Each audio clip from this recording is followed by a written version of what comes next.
All right, let's continue with looking at the questions. These are NBME style questions that have been submitted by our medical students, and I'm analyzing them and reviewing them with you guys.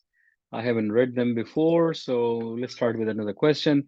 A 22-year-old male presents to the outpatient clinic accompanied by his parents with a complaint of tremors for the past year. So 1 year history of tremor in a 22-year-old male. So very young onset of tremor. He first noticed the tremors in his right hand when playing guitar, and they have progressed and are now present in both hands.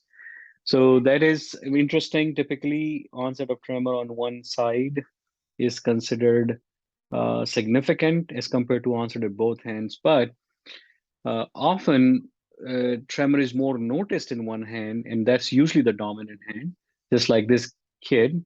Here, the handedness would have been very useful, right? In the beginning of the question, a 22-year-old right-handed or left-handed male, because he had a tremor in the right hand, and I'm presuming for the sake of discussion that he is right hand dominant, and the dominant hand often notices tremor first, although it's present in both hands. But a mild tremor, intermittent, low amplitude, is often first noticed by the family in right hand, and maybe he's saying that it started in the right hand, but it didn't. And then over the years, this will become more murky. And when he's 40 years old, he might recall that the tremor started in both hands. Continuing, he recently had final examination and noticed the tremors getting worse. So stress-induced worsening is common with all tremors. It's not specific with any etiology, and which prompted this visit. But that's very good to know why he's presenting now after a year of tremor. It's because tremor is slowly getting worse, but there's a recent trigger, which is the worsening of tremor during exam. He has a history of asthma, controlled with albuterol, but otherwise denies any other medical history. Now, that's very significant because albuterol and other inhalers can cause tremor as a side effect. And I don't know if that was intentionally added in there for this patient by the STEM writer, or is it a curveball? Usually, albuterol, we'll come back to it.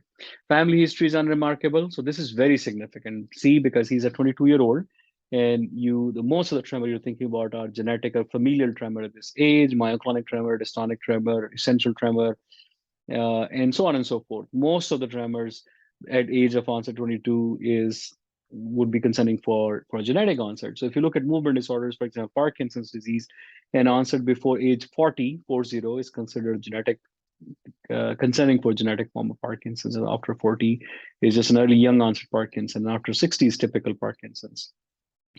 In contrast, in dystonia, we often use 27 years of age as a cutoff. I don't know why, maybe it was based on observation, but onset before 27 years of age was and is considered still by most experts as a genetic dystonia, and after 27 is considered more of like a iatrogenic or idiopathic dystonia. So 22 is concerningly young for tremor and makes you think about familial tremors of different sorts, including essential tremor.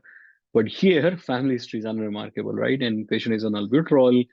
On physical examination, bilateral tremors are present on finger to nose testing. Now, finger to nose testing tremor is a very unique tremor, right?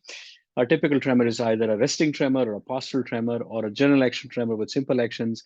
But a finger to nose tremor is more of an intention tremor when the tremor is present on finger to nose, because you're intending for a target, and it's a very specific type of tremor as compared to a general postural tremor, which is present with posture holding, or action tremor, which is present with some kind of action like this, right? But this patient has a finger to nose tremor where the tremor gets worse as he comes towards the target, and is getting worse and worse, and which is an ataxic tremor.